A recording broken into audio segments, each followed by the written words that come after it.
Welcome back to the Mental Health Matchmaker, the podcast from Building Bridges Psychotherapy, where we sit down with therapists for candid, conversational episodes that explore their perspectives, experiences, and unique approach to therapy. In this episode, I sat down with registered therapist Maddy, who works with clients on ADHD, life transitions, relationship issues, OCD, school issues, and more. We start by talking about the pressure so many of us feel to keep moving forward, figure out what's next, and live up to expectations around us.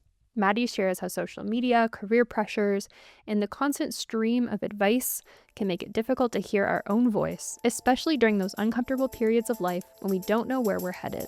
Let's get into it.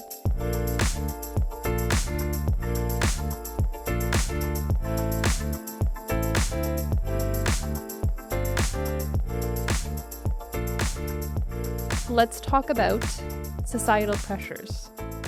What does that mean? I feel like we're living in a time where we are feeling the pressure. It might be coming from multiple angles. It's an interesting time to be alive. I think a big one that clients will come for is I'm feeling pressure where I'm not where I should be right now, which is hard. We feel stuck. We feel overwhelmed. We don't know which path to take. And then that's where the doubt and the overstimulation, understimulation comes in. So it's really about navigating, okay, what is this external pressure? Where's it coming from? And where do we go from there? Yes. I love that you mentioned the added pressure of social media as well, because like you said, this pressure has always been there and coming from various areas, but I think it's the level of intensity and the fact that it's at our fingertips now, constant reminders of like where other people are, the comparisonitis, and like where we should be. I love that you brought up comparison because we're always comparing ourselves when we're at school or when we're at work. And then when we're on social media, we're comparing ourselves to such a variety of lifestyles and careers and just ways of doing life. And I think that's very dangerous. And it is very intense. It's seeing these expectations and it's like, okay, where are we right now? Should we be doing that? Should we be at this stage of life? And that's a hard thing to sit with. Yeah. And if you are in a state of comparing yourself constantly to others, whether it's, like you said, in day-to-day life, in person, or looking at our screens on social media, what emotions can arise or what struggles can come up when we're constantly tapping into that? I think a big one that even I feel a lot is like inadequacy and overwhelm and stuck. Yeah. Confusion is a big one. We're confused. Like, should we be doing this? Or what is the right path for us? Or what is our destiny? Or where should we be at in life? It's a very confusing, overwhelming feeling. Yeah, and we're not able then to spend time with ourselves to nurture that relationship within, or even ask ourselves, like, out of all these things I'm seeing, using the social media as an example, what actually does resonate? Does this even resonate? Because like you said, there's such a variety. So now we're comparing ourselves to people that we might not even necessarily want their life. Like sometimes we don't even have a moment to question, like, this looks so cool, so glamorous. Do my values actually fall into that? Or am I just seeing this thing that is pulling me in and it's this immersive thing that's making me excited and feeling that stimulation? Yeah, no, for sure. And there's a saying of if our timeline is driven by pressure and not purpose, then it may be somebody else's timeline. Oh, yes. And I think that speaks to you mentioning values. What are your values? What's your purpose? Really getting within yourself. Like, what do you want? Yeah. So when someone comes into a therapy session with you, what does that space allow for? If someone's feeling this sense of overwhelm that we're talking about, they're feeling confused, they're comparing themselves a lot, what can that hour of talk therapy, or however you guide your sessions, what can that give them? I think that the philosophy of how I kind of work in therapy is curiosity. So that whole hour is just being curious and really asking you questions that give you insight into what are your values? What do you like? Where is this external pressure coming from? And then from gaining that insight, it's like, okay, now let's sit with the emotions that come as an aftermath of these external pressures, for example. This confusion, this overwhelm, the stuck. What is that feeling like for you?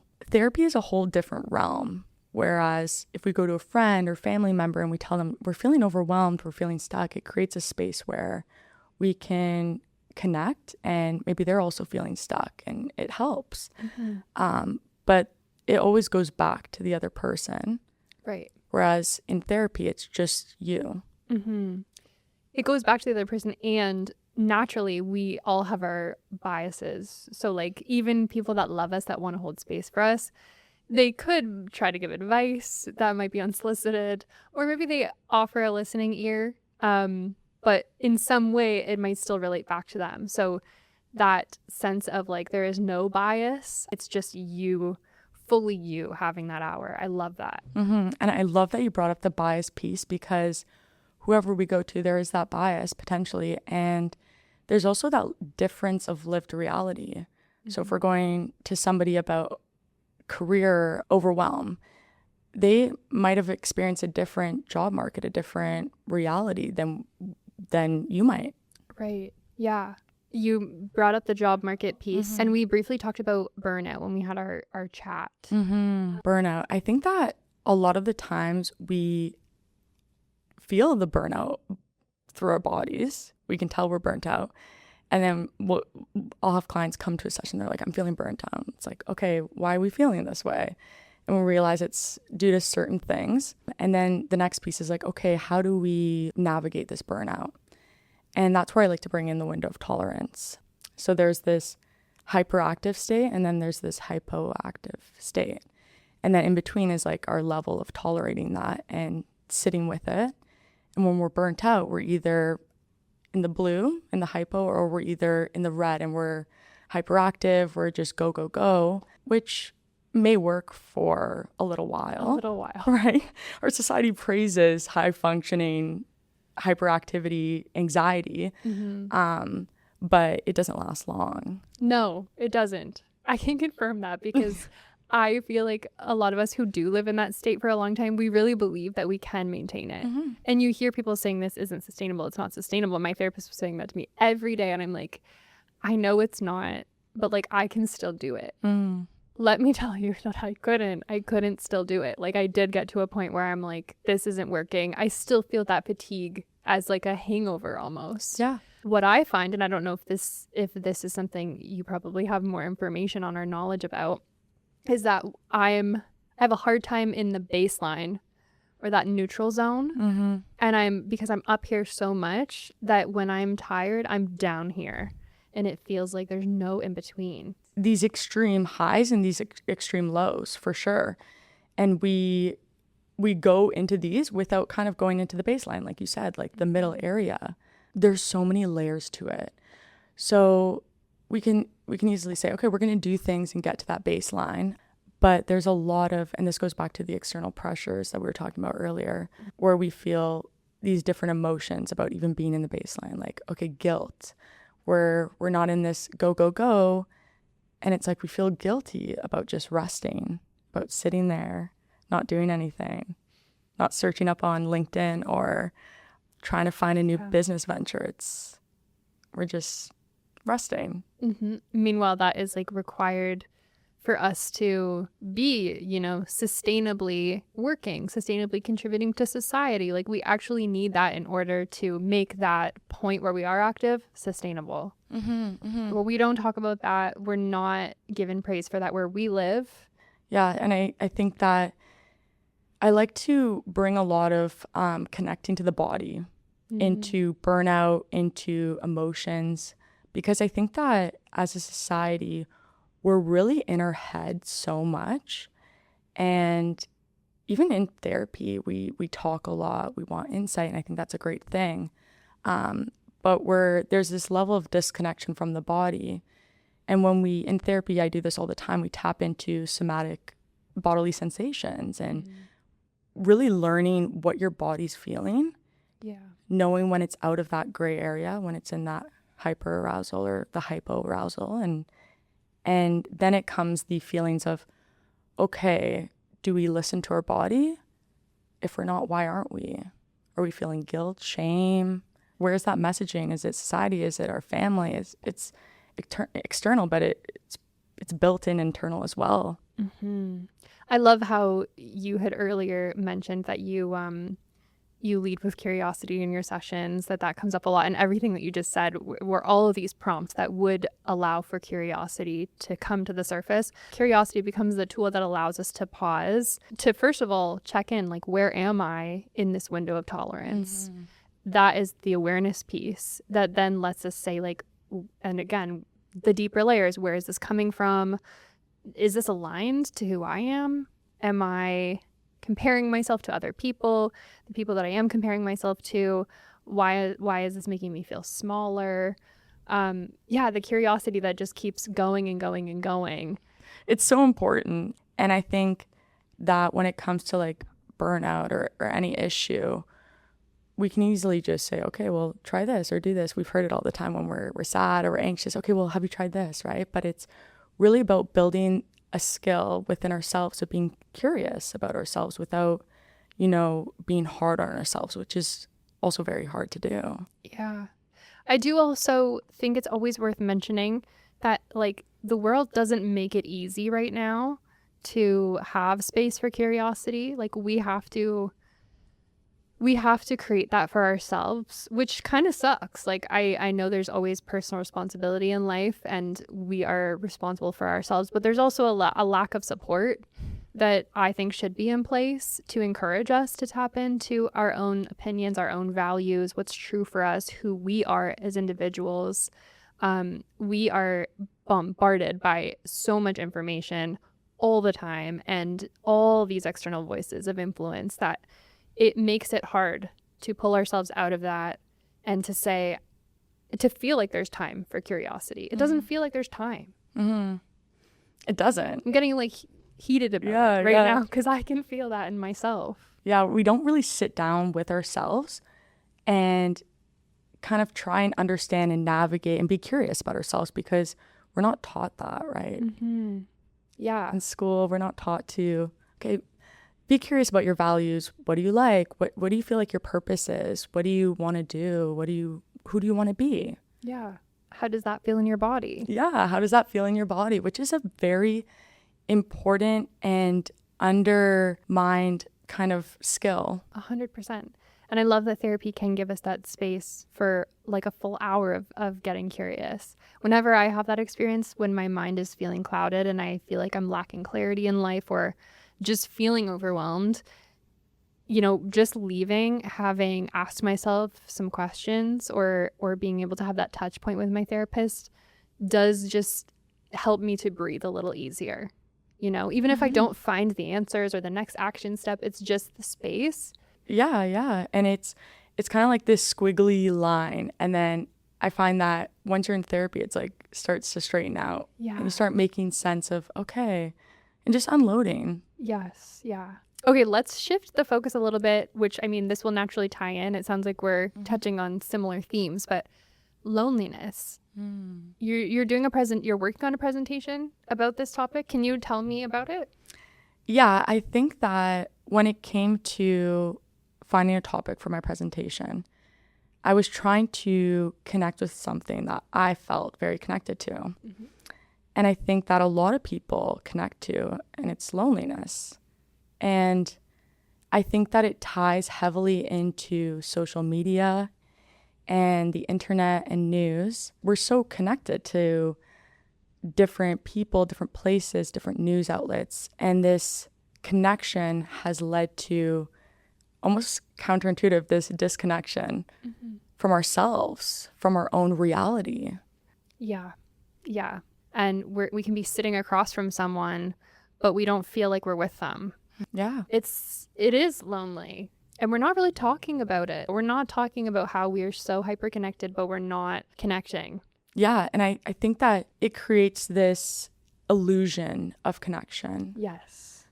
And, it's not to say that social media and the internet and stuff doesn't allow connection. It's meant for communities. It's meant to feel like we belong, and it's meant to create friendships and all of that, which I think is a great thing. Mm-hmm. But I think along the way we have almost created this, I like to use the word like public sphere. Mm-hmm. And it's almost created this social media public sphere, and then it's distorted our own reality in a way. Mm-hmm. Obviously, I feel passionate about this topic. If anyone's listened to the other episodes, like hear me go on social media rants. Mm-hmm. But I will say, yes, there is good. There's good to be found there for sure. It serves a purpose. It can be a helpful tool. But what does it not give us? What is like the gap there that we can only get from real, true connection? That's a great question. Like, what is That's the the biggest question ever? That is the biggest Puts you on question the I've spot. ever heard in my life. No, it's a great question. I mean, that gap, like, what does social media give us that we are missing right now with ourselves? I think that it gives us too much. Oof. And I think that gap leaves us on the other side of the screen with that disconnection within ourselves, really. Mm-hmm. I also think there's a lack of like true vulnerability, because even if people online are using their platforms to be vulnerable, like this podcast and everything, there is a level of, editing or being on, still showing a certain version of ourselves that like doesn't give me the same thing as when I am going for a walk with a friend, telling them my deepest, darkest truth, telling them that I feel lost, telling them that I don't know what to do, and they're with me there, and I'm fully like vulnerable. There's no performative aspect. It's just me being me. I love that you said that. We are seeing the good on social media, Right. the bad news, but in terms of representations of people's jobs or lives or families, it's always the good that we see, which creates a very false reality, very false expectations and standards that we then set to ourselves. Yeah. And I think that becomes very, very hard to deal with. Yeah, you end up feeling stuck and helpless, like Helpless, yeah. And I think that's the sense of relief that I get when I attend a therapy session where there is space to tell the truth of how I'm feeling. So if these are all the things that I'm feeling, we're not going to find a clean answer, and my therapist can't tell me I have the solution. That must be hard on your end sometimes too. I'm sure you want to be like, here. Yeah, here's the solution. Here's what will solve the problem. Right. But I think that's a key piece. This has been something that has happened from day one of doing therapy, is sometimes there is no solution. And that's where the magic begins, is that discomfort, exploring the feelings, and then how do we sit with that?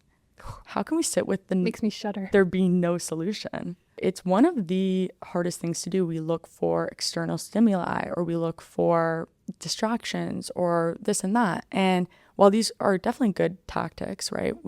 Distractions are not always a bad thing. It is way harder to look within and be like, okay, what am I feeling right now? And just sitting there with that feeling. I always like think of the word truth, giving myself that space to be with my emotions. I'm like, that's me being able to tell the truth. And like you said, often, especially now, with all these things that are kind of, we're feeling this sense of impending doom. It's just sort of there in the background. I won't be told like, this is what you do this. I would absolutely love that. Like, please, anyone has the answers.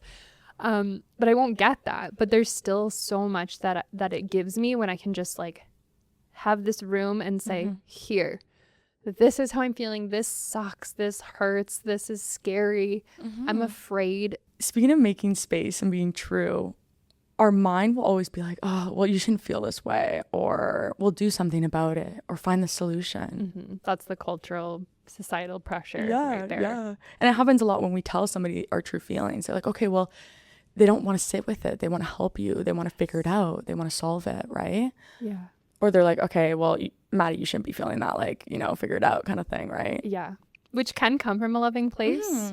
But what's even more loving is like when people can be with you in the discomfort or in the pain. Mm-hmm. It's like telling you you have permission to exist as you are. Yeah. Exist as you are. And that's okay. And it's okay not to be okay too. And it's really about finding people and environments like therapy, like close friendships, where you can feel not okay Yeah. and be met with, that's okay. Who isn't feeling not 100% all the time. Mm-hmm. We're humans at the end of the day, right? And I think that if we reach out to each other and sit with each other's discomfort as opposed to solving it and just make room for it, be curious about it, and that feeling almost in our body will help us navigate it a bit more. That's like a trust building exercise with ourselves too, and like letting our bodies know like, hey, we're working together here. Mm-hmm. And build that like resilience and confidence that, okay, when hard things happen or we hear or see hard things happen, we already know that we have the capacity to tolerate it, to navigate it. Yes. And we know if we don't have that tolerance right now, then we'll know that. We'll know what to do when we don't have that. I love that so much. Can you tell our audience if there's anyone listening and they're on the fence about therapy, they're curious, they're on the fence, they haven't taken that step, what would you say to them? I would say it's totally normal to feel hesitant, to kind of be in that inhibition stage of deciding if they want to do therapy. But I think if you're already kind of curious about therapy, that's telling in itself. It means that there is something within you that thinks that this might be a good option. Okay, Maddy, where can people book with you? Where are you located? Virtually? Yeah, virtually, and then at the Mississauga location here at 52 Village Place. Yeah. Village Center Place. 52 Village Center Place, Mississauga location, and virtually. Yeah, and virtually. Amazing. Thank you so much for all the wisdom you've shared. Yeah, thank you so much for having me, Brooke. Of course. That's it for this deep dive episode. If this conversation resonated with you, we'd love for you to follow the podcast or share it with someone who might find it helpful. See you next time.